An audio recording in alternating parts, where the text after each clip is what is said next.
Assalamualaikum warahmatullahi wabarakatuh. Saya kelompok 10 akan mempresentasikan hasil kerja saya mengenai mengembangkan kemampuan belajar kewirausahaan. Definisi kewirausahaan adalah proses di mana individu atau kelompok menciptakan, mengembangkan, dan mengelola usaha baru atau inovatif untuk mencapai keuntungan finansial dan pertumbuhan. Ini melibatkan pengambilan risiko dan kemampuan untuk melihat serta memanfaatkan peluang di pasar. Pengertian dari Aldrich dan Young yang merupakan wirausahaan adalah seseorang yang mencoba memulai bisnisnya sendiri atau mereka yang saat ini mengelola bisnisnya sendiri. Selanjutnya ada tujuan kewirausahaan. Yang pertama, untuk menghargai semakin pentingnya kewirausahaan khususnya bagi kaum muda.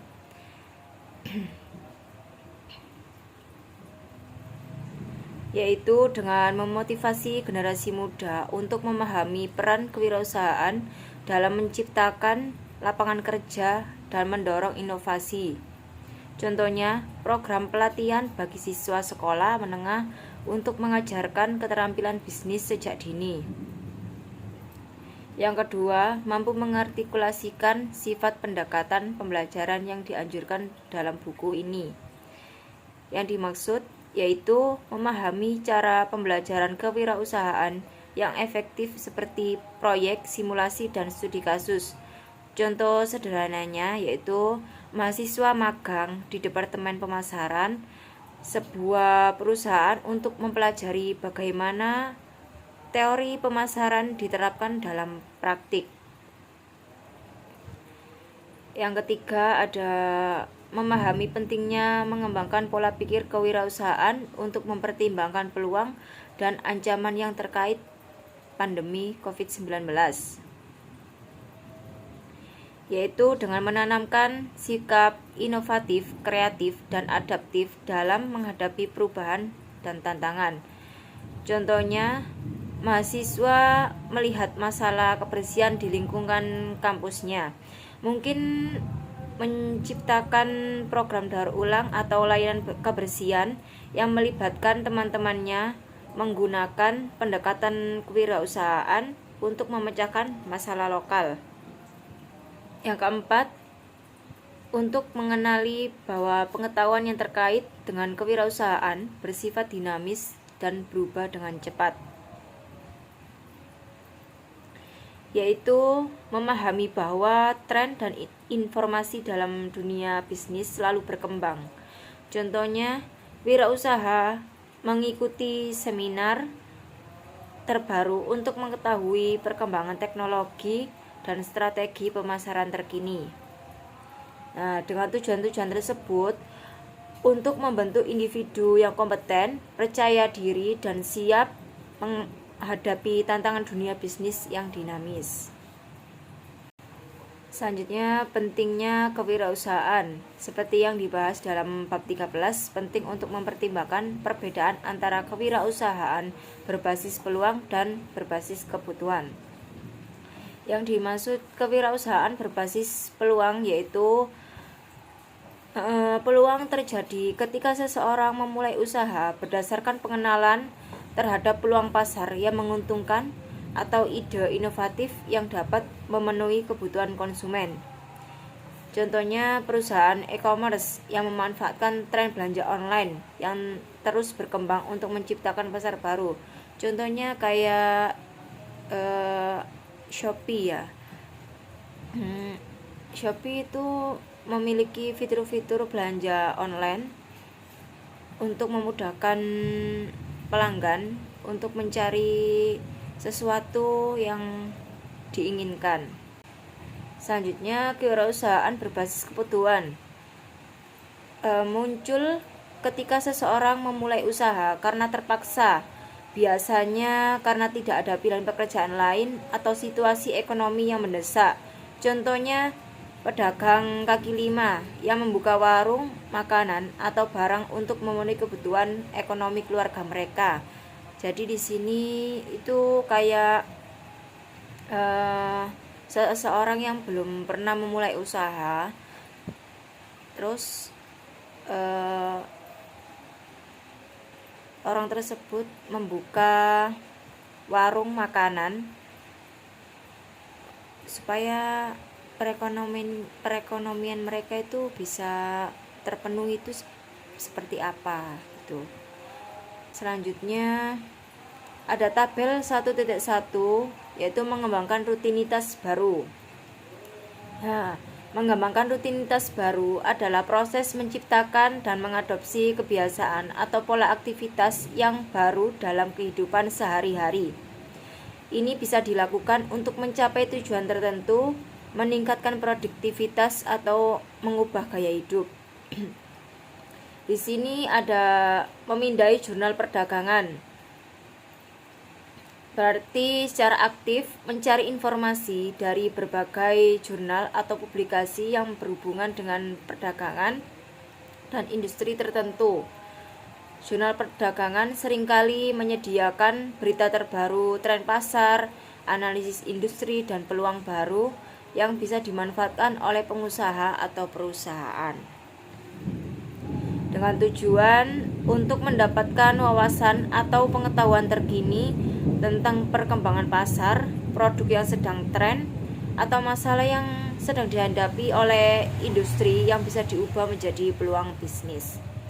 Contohnya sebuah restoran nih, bisa memeriksa katalog mereka,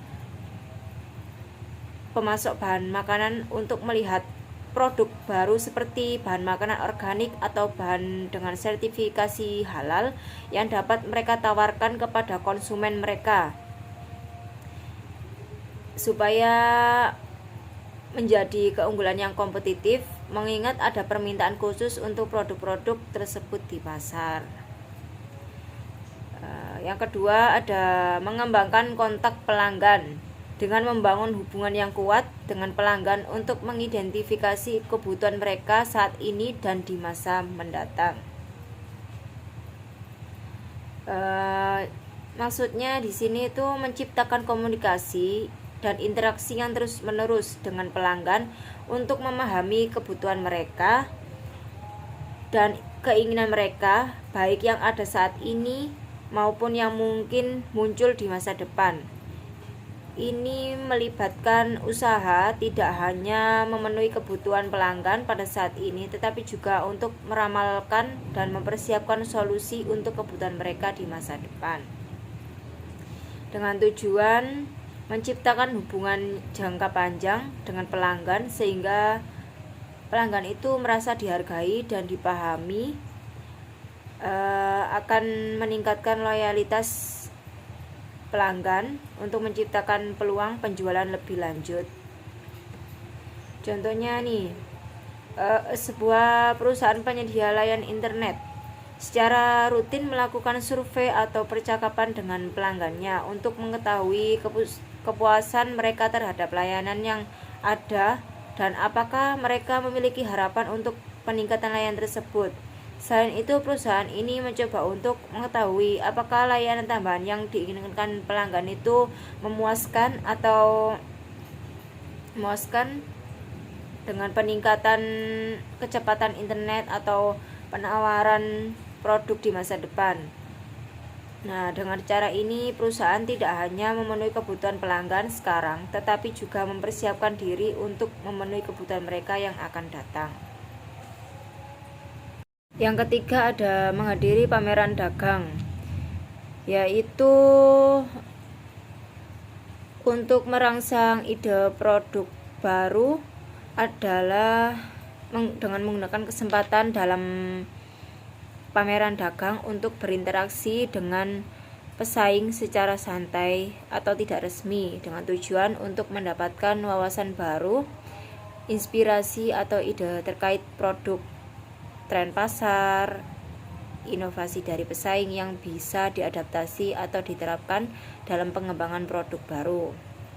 Contohnya perusahaan teknologi Apple mengirim tim ke pameran dagang teknologi seperti CES, Consumer Electronic Show, untuk memantau inovasi terbaru dan tren industri dengan cara karyawan Apple bertemu dengan staf dari perusahaan teknologi lain seperti perusahaan teknologi Samsung untuk berbagi wawasan dan mendapatkan ide baru dalam mengembangkan produk. Yang keempat, pemeriksaan harga pesaing.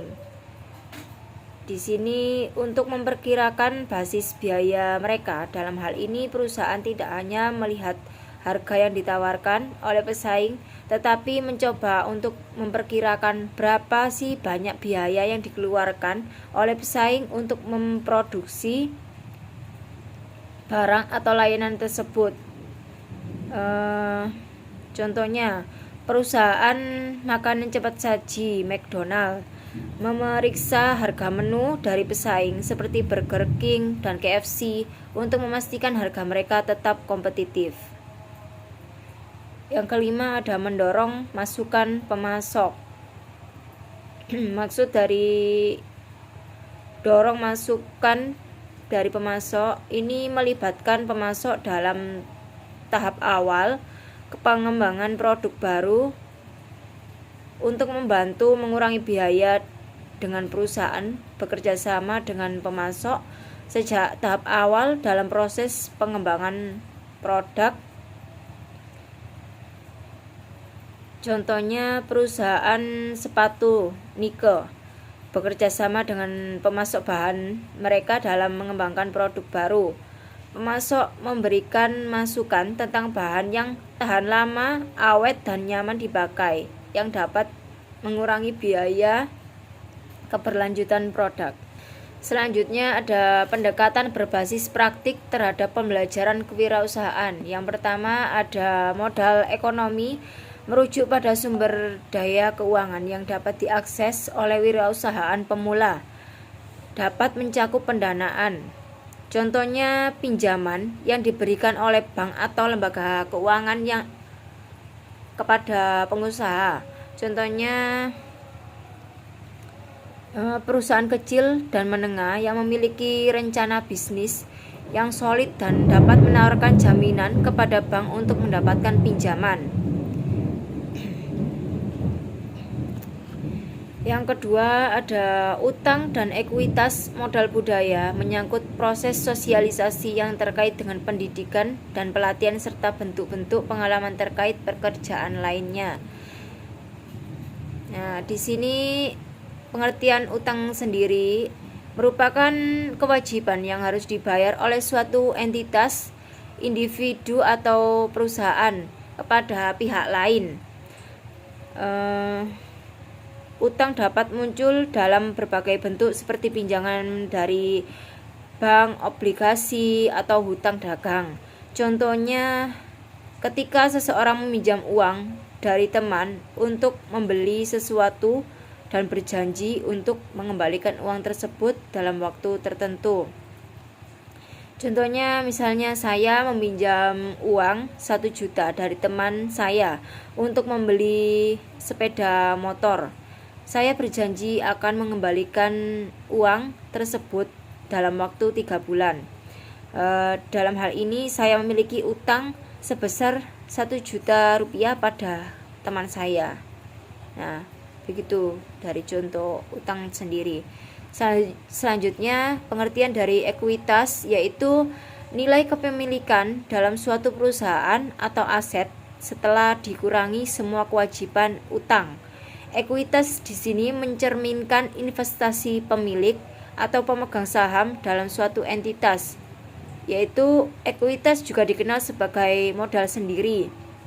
Contohnya, saya memiliki perusahaan kecil dengan aset senilai 500 juta rupiah dan utang saya sebesar 200 juta rupiah, dan dihitung ekuitasnya dalam perusahaan tersebut dengan cara menghitungnya aset dikurangi dengan utang, yaitu aset saya 500 juta rupiah dikurangi utang saya 200 juta. Di sini dan di total 300 juta rupiah. Nah, ini yang dimaksud dengan ekuitas. Selanjutnya modal budaya. Modal budaya mengacu pada nilai keterampilan, pengetahuan, dan pengalaman yang diperoleh seseorang melalui proses sosialisasi, pendidikan, dan pelatihan. Modal budaya memainkan peran penting dalam keberhasilan individu dalam berbagai bidang kehidupan, termasuk karir dan pekerjaan. Contohnya seperti mahasiswa yang telah mengikuti program magang di sebuah perusahaan memiliki pengalaman langsung dalam mengelola proyek atau tim. Pengalaman ini memungkinkan mahasiswa tersebut untuk lebih mudah memahami dan menerapkan teori-teori manajemen dalam situasi nyata. Yang ketiga ada modal sosial mengacu pada sumber daya fisik dan emosional yang dapat diperoleh melalui berbagai jaringan ikatan wirausahawan pemula kuat dan lemah. Di sini maksudnya dengan memanfaatkan modal sosial, wirausahawan pemula dapat mengakses berbagai sumber daya yang dibutuhkan untuk mengembangkan usaha mereka dan menghadapi berbagai tantangan yang muncul. Contohnya, saya seorang wirausahawan pemula merasa stres karena bisnis saya mengalami beberapa tantangan. Lalu teman saya memberikan dukungan emosional dengan mendengarkan kekhawatiran saya dan memberikan dorongan atau semangat supaya saya bisa menyelesaikan tantangan tersebut. Nah, di sini merupakan contoh modal sosial yang diperoleh melalui ikatan yang kuat. Selanjutnya ada yang keempat, modal simbolik adalah jumlah dari 3 bentuk modal lainnya. Karena modal ini penting bagi kemampuan wirausahawan untuk melegitimasi diri mereka sendiri dan bisnis mereka di mata pemangku kepentingan potensial. Nah, modal simbolik ini di sini sebelum adanya modal simbolik kan ada 3 modal yang perlu dilalui nih. Mulai dari modal ekonomi, modal budaya, modal sosial. Untuk modal simboliknya sendiri, contohnya di sini saya memiliki kemampuan membuat kue. Nah, di sini saya menjaga kualitas rasa dan tampilan dalam produk saya dengan mendapatkan kepercayaan kepada pelanggan saya. Tabel 1.2 rutinitas dan praktik kewirausahaan. Di sini ada rutinitas dan praktik kewirausahaannya ya. Yang pertama ada identifikasi peluang bisnis yang merupakan mengumpulkan informasi tentang pasar target, tren industri, dan preferensi pelanggan. Contohnya, wirausahawan melakukan survei pelanggan untuk melakukan kebutuhan yang belum terpenuhi atau menggunakan alat analisis pasar untuk mengidentifikasi tren yang sedang berkembang. Selanjutnya ada memperoleh sumber daya dengan praktik kewirausahaan menggunakan jaringan sosial sebagai dasar untuk mengidentifikasi dan memperoleh sumber daya yang relevan. Dengan mengadakan event dan workshop seperti menyelenggarakan acara atau workshop yang dapat menarik perhatian dan mengumpulkan orang-orang yang memiliki minat dan tujuan yang sama. Contohnya seperti mengorganisir webinar, workshop, atau meet up untuk berbagai pengetahuan, memperluas jaringan, dan mencari kolaborasi baru. Yang ketiga ada mengelola diri sendiri dengan mengembangkan aturan praktis untuk memanfaatkan sumber daya sendiri, yaitu manfaatkan waktu yang sebaik-baiknya. Keterampilan penting bagi wirausahaan yang ingin memanfaatkan sumber daya mereka secara efektif, terutama waktu. Contohnya ini seperti aplikasi Google mendorong karyawan mereka untuk memanfaatkan waktu kerja dengan efektif, termasuk menyediakan waktu khusus 20% untuk bekerja pada proyek yang mereka minati. Dengan ini membantu meningkatkan kreativitas dan inovasi. Yang keempat ada mengelola fungsi bisnis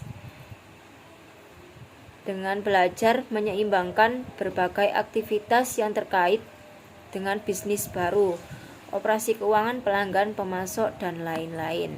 Ini berarti usahawan harus mampu mengelola setiap aspek bisnis secara efektif untuk mencapai kesuksesan jangka panjang. Contohnya nih perusahaan yang berhasil menyeimbangkan fungsi bisnis yaitu Gojek. Gojek itu manfaatkan fungsi bisnis untuk mencapai kesuksesan.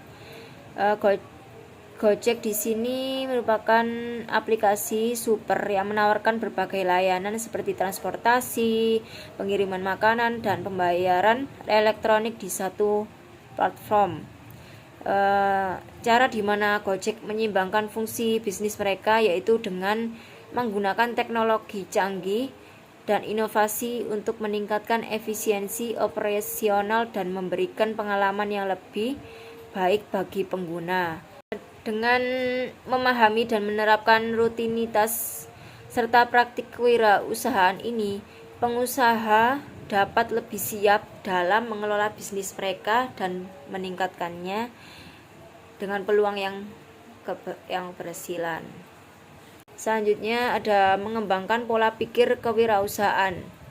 Nah, di sini ada 7 atribut yang paling kuat terkait dengan pola pikir kewirausahaan dalam literatur. Yang pertama ada penyetelan kognitif dan orientasi tujuan. Di sini merujuk pada proses mental dan perilaku di mana wirausahaan itu menyesuaikan pola pikir mereka untuk fokus pada tujuan tertentu dalam mencapai hal yang diinginkan.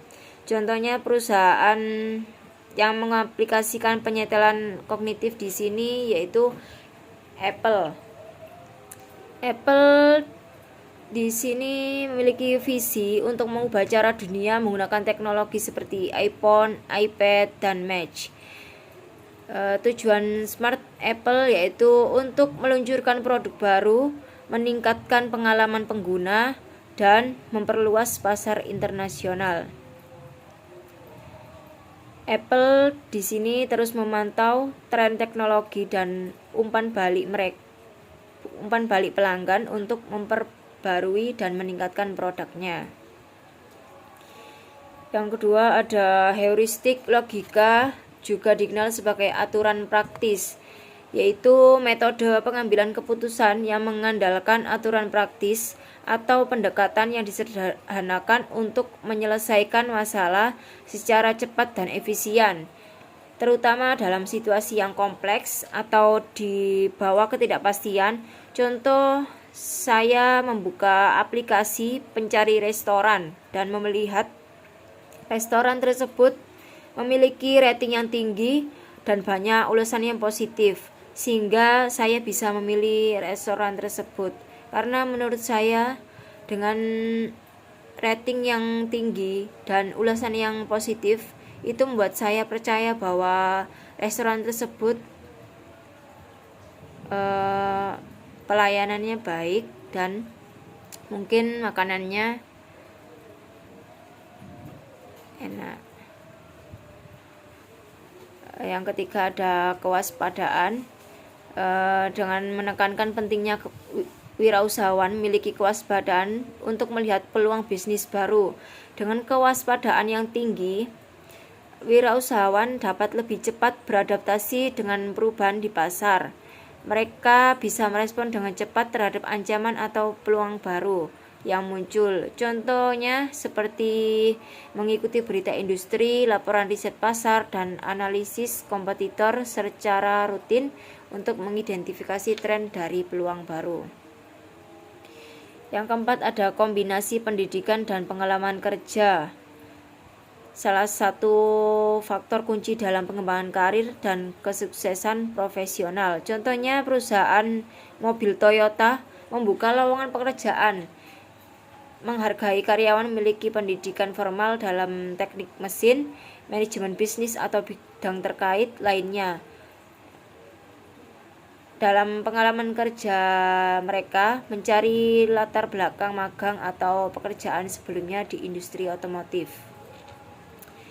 Yang kelima ada interaksi atau modal sosial, yaitu pentingnya modal sosial bagi para wirausahawan itu semakin diakui seiring dengan semakin jelasnya peran jaringan sosial.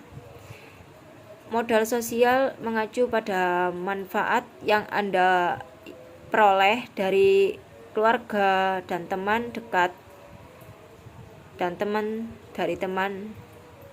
Contohnya, seorang wirausahawan mendapatkan investasi awal dari teman atau anggota keluarga untuk memulai usahanya. Jadi di sini untuk memulai usahanya sendiri, keluarga atau teman dekatnya itu terlibat dalam memulai usahanya.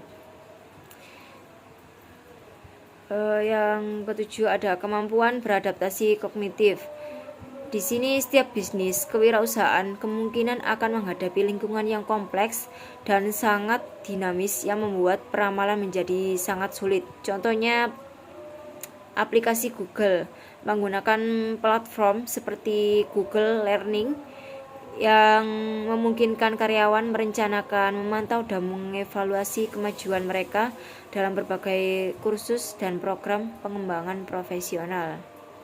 Nah, di sini ada gambar 1.1 pengaruh pada pola pikir kewirausahaan.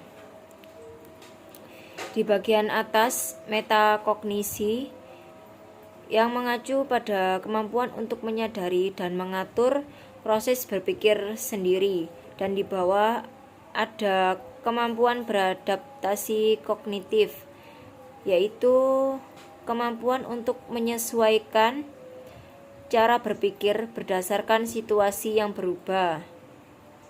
Selanjutnya ada panah ke atas bertuliskan kesadaran dan umpan balik,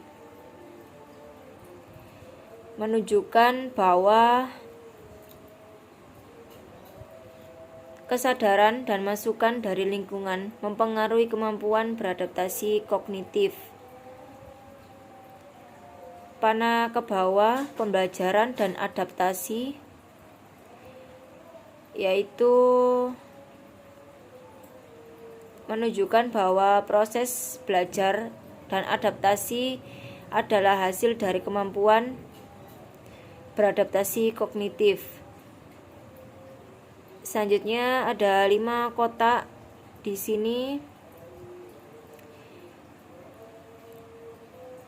Yang pertama, atribut inti M, menggambarkan atribut ini dari pola pikir kewirausahaan. Selanjutnya ada kesadaran terhadap peluang dan ancaman lingkungan. Belajar, proses terus-menerus belajar dari pengalaman. Adaptasi, kemampuan untuk beradaptasi dengan perubahan dan tantangan.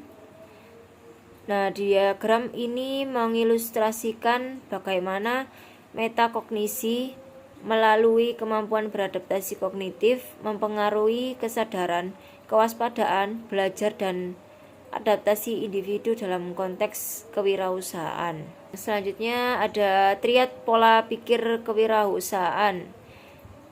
Diagram ini terdiri dari 3 bagian oval yang saling beririsan, masing-masing mewakili elemen penting dalam membangun pola pikir kewirausahaan. Hubungan antara elemen ini yaitu yang pertama, berpikir kognitif, melibatkan proses berpikir strategis dan analitis dalam mengidentifikasi peluang bisnis dan membuat keputusan. Pemikiran kognitif yang kuat membantu wirausahawan dalam merencanakan dan memecahkan masalah yang efektif. Yang kedua ada tindakan perilaku yang mengacu pada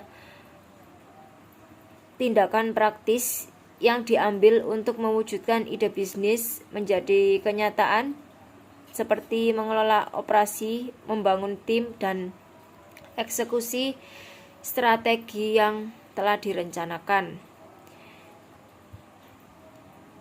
Yang ketiga ada perasaan emosional, yaitu memainkan peran penting dalam kewirausahaan, termasuk motivasi ketahanan dan kemampuan untuk mengatasi stres. Emosi yang positif dapat memberikan energi dan semangat, sementara pengelolaan emosi negatif dapat membantu wirausahawan untuk tetap fokus dan tidak mudah menyerah. Selanjutnya ada pendidikan dan pola pikir kewirausahaan. Yang pertama ada pembelajaran tentang kewirausahaan mengacu pada pedagogi tradisional yang didasarkan pada perolehan pengetahuan melalui studi topik berdasarkan ceramah dan buku teks, diskusi kelompok kegiatan. Di sini siswa berdiskusi dalam kelompok kecil untuk mendiskusikan konsep yang telah dipelajari dan bagaimana mereka dapat menerapkan dalam situasi yang nyata. Contohnya diskusi kelompok tentang bagaimana mengidentifikasi peluang pasar baru dalam industri teknologi. Yang kedua ada pembelajaran untuk kewirausahaan dengan tujuan yang lebih praktis dan fokus pada pembelajaran bagaimana menjadi lebih berwirausaha melalui pelajaran berdasarkan pengalaman dan sebuah program pelatihan kewirausahaan yang mengharuskan peserta untuk membuat dan menjalankan bisnis kecil selama kursus berlangsung, seperti menjual produk atau layanan di komunitas lokal. Yang ketiga, belajar melalui penerapan praktis aktivitas kewirausahaan memerlukan pengembangan keterampilan refleksi yang lebih baik dan berkaitan dengan aktivitas praktis dengan perusahaan. Contohnya proses belajar yang menciptakan usaha dan dalam aktivitas kewirausahaan ini seperti menjalankan perusahaan proyek bisnis ya. Daftar faktor yang terkait dengan pola pikir kewirausahaan. Yang pertama ada sadar akan kepribadian dan identitas sosial. Kesadaran ini itu bisa membantu wirausahawan memahami bagaimana kepribadian dan identitas sosial mereka mempengaruhi cara mereka berinteraksi dengan orang lain, mengambil keputusan dan menjalankan bisnisnya sendiri. Contohnya kepribadian perusahaan Unilever, yaitu salah satu perusahaan FMCG terbesar di dunia, mengadopsi pendekatan yang sangat personal dalam hal keberlanjutan dan tanggung jawab sosial.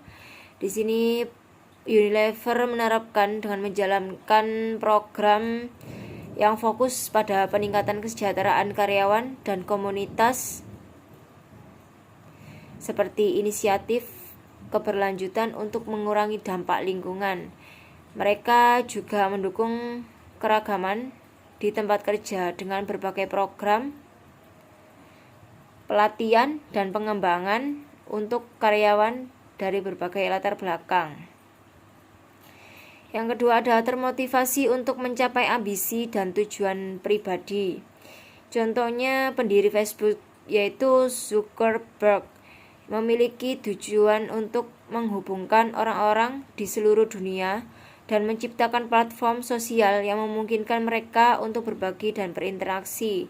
Nah, di sini pencapaian Facebook itu tumbuh dari proyek Kamar Asrama menjadi salah satu platform media sosial terbesar di dunia dengan miliaran pengguna. Perusahaan terus berkembang dengan inisiatif baru di bidang realitas virtual dan augmented atau meta. Selanjutnya ada alur pembelajaran siswa dan pola pikir kewirausahaan.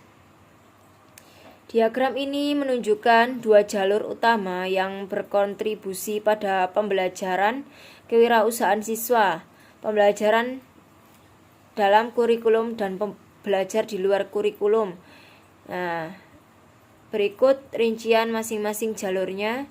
Yang pertama ada pembelajaran dalam kurikulum atau learning in the curriculum. Nah, di sini itu kewirausahaan dan kemampuan kerja ini mencakup mata pelajaran wirausahawan yang diajarkan di kelas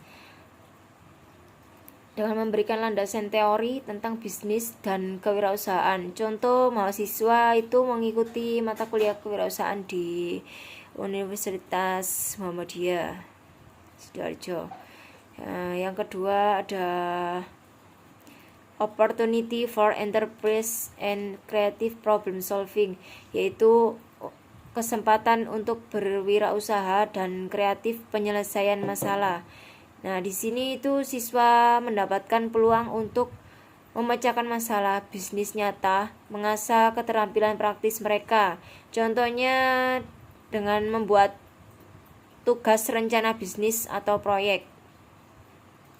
Yang ketiga ada group and individual venture planning, placement, reflective and experiential learning. Nah, di sini perencanaan usaha baik secara kelompok maupun individu. Di sini melibatkan siswa dalam proyek kelompok dan individu yang mendorong perencanaan usaha dan refleksi pada pengalaman mereka. Contohnya di sini mahasiswa bekerja dalam kelompok untuk mengembangkan ide bisnis dan melakukan refleksi atas pengalaman. Yang keempat ada self-directed learning and reflection with external insight and influence. Di sini yang artinya pembelajaran mandiri dan refleksi dengan wawasan eksternal dan pengaruh. Nah, di sini siswa didorong untuk belajar secara mandiri dan merenungkan pembelajaran mereka dengan bantuan masukan dari pihak luar. Contohnya mahasiswa melakukan penelitian tentang tren pasar dan menulis refleksi tentang apa yang mereka pelajari. Selanjutnya yang di bawah itu ada learning beyond the curriculum, yang artinya belajar di luar kurikulum. Yang pertama ada keterlibatan dengan karir, klub, startup, serikat mahasiswa, dan lain-lain. Nah, di sini siswa terlibat dalam kegiatan ekstrakurikuler seperti klub, startup, dan serikat mahasiswa yang mendukung pengembangan keterampilan wirausahaan. Contohnya mahasiswa bergabung mengikuti klub kewirausahaan di kampus. Yang di sebelahnya ini ada aktivitas pemodelan bisnis, kompetisi, dan keterlibatan eksternal. Di sini partisipasi dalam mengikuti kompetisi bisnis dan kegiatan yang memodelkan situasi di dunia nyata. Contohnya mahasiswa itu mengikuti kompetisi rencana bisnis dan kegiatan pemodelan bisnis. Yang selanjutnya ada proyek langsung untuk peran kepemimpinan komunitas dan perusahaan, yaitu peran kepemimpinan di sini mengambil peran kepemimpinan dan proyek langsung untuk komunitas. Contohnya mahasiswa memimpin proyek sosial yang melibatkan komunitas lokal. Dan di sebelahnya ada pra-inkubasi dan perencanaan usaha, pelatihan proaktif dan dukungan. Di sini mendapatkan pelatihan dan dukungan melalui program pra-inkubasi untuk mengembangkan dan merencanakan usaha. Contohnya di sini mahasiswa mendapatkan bimbingan dari mentor untuk mempersiapkan peluncuran bisnis mereka. Selanjutnya yang di tengah-tengah itu ada enterprise awareness yang merupakan yang artinya kesadaran kewirausahaan dan menuju entrepreneurial mindset atau pola pikir kewirausahaan. Kemudian ke entrepreneurial effectiveness, yaitu efektivitas kewirausahaan. Yang di bawah ini ada terorganisir secara mandiri, fleksibel dan tangguh, yaitu seorang yang mampu mengatur dirinya sendiri, fleksibel dan tangguh, bisa menyesuaikan diri dengan perubahan dan menghadapi tantangan tanpa kehilangan fokus. Contohnya seorang wirausaha yang mampu mengatur waktu dengan baik, merespon dengan cepat dan tetap bersemangat meskipun menghadapi kegagalan. Misalnya, seorang pemilik toko online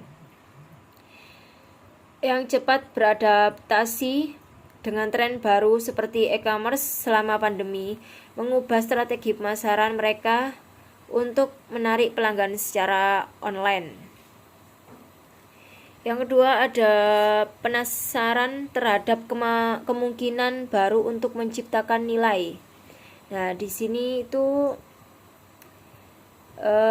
seperti mencari cara baru dan inovatif untuk menambah nilai bagi bisnis atau produk. Contohnya seorang wirausaha yang selalu mencari inovasi produk atau layanan, misalnya seorang pengusaha handphone yang terus-menerus mengeksplorasi teknologi baru untuk menciptakan produk yang lebih baik atau layanan yang lebih efisien. Yang ketiga, ada responsif terhadap masalah dan peluang dengan membuat koneksi baru.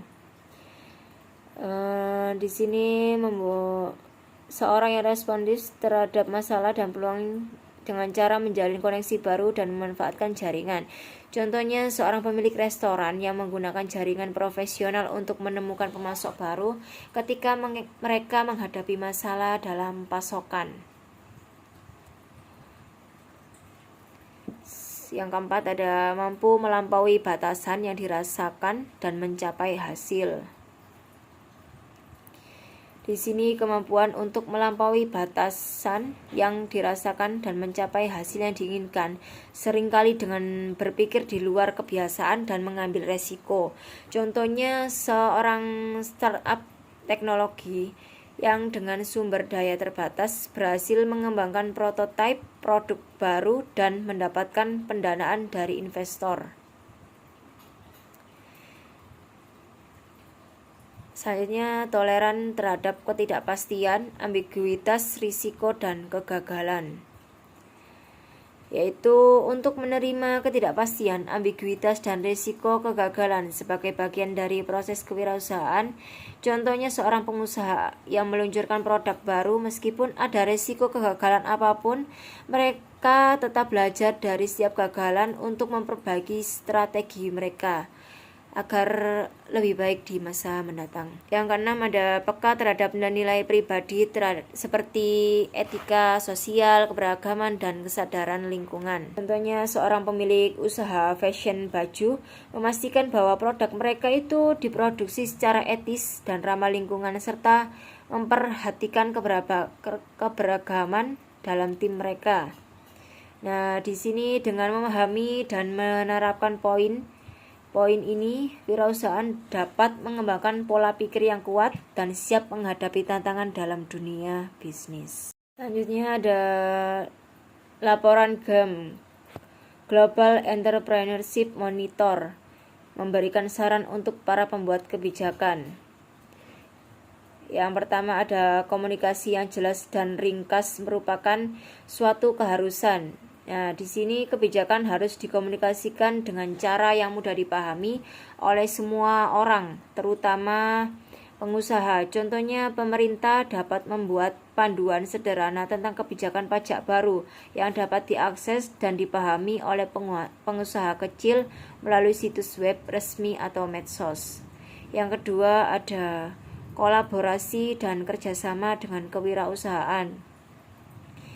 Pembuat kebijakan harus bekerja sama dengan pengusaha, pusat inovasi, dan organisasi lain untuk menciptakan kemitraan yang saling menguntungkan dan berbagi pengetahuan. Contohnya, pemerintah dapat bermitra dengan universitas untuk mengadakan lokakarya kewirausahaan bagi pengusaha pemula. Yang ketiga, ada tanggung jawab dan ketahanan akan menjadi aset bagi semua organisasi. Nah, di sini organisasi harus bekerja sama dengan penuh tanggung jawab, terutama dalam menghadapi krisis seperti pandemi COVID-19 di sini. Contohnya, selama pandemi, berbagai organisasi saling bekerja sama untuk mendistribusikan bantuan medis dan ekonomi kepada masyarakat yang membutuhkan. Selanjutnya, keempat, ada berinovasi dan merayakan inovasi. sebagai cara untuk menangkap peluang baru. Contohnya, pemerintah dapat menyelenggarakan penghargaan tahunan untuk startup inovatif yang telah memberikan kontribusi signifikan pada ekonomi. Yang kelima, ada penyederhanaan kebijakan.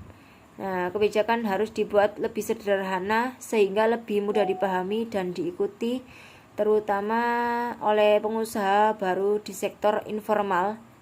Contohnya, pengusaha yang membuka kedai kopi perlu mendaftarkan bisnis secara resmi. Jika kebijakan dan prosedurnya rumit, maka diperlukan datang ke kantor pemerintah untuk mengisi banyak formulir dan menunggu lama untuk mendapatkan izin usaha. Yang keenam, ada persiapan. Jika kita membuat kebijakan, harus meluangkan waktu untuk mempersiapkan diri menghadapi masalah, kemungkinan krisis atau gelombang baru pandemi di masa depan. Contohnya, kampus menyusun rencana untuk memastikan semua mahasiswa bisa belajar dari rumah atau daring dengan memastikan mahasiswa memiliki akses internet yang memadai untuk pembelajaran online.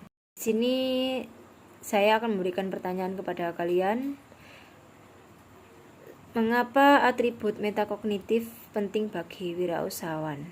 Cukup seperti itu. Sekian dari presentasi saya. Apabila ada kurang dan lebihnya, saya mohon maaf. Wassalamualaikum warahmatullahi wabarakatuh.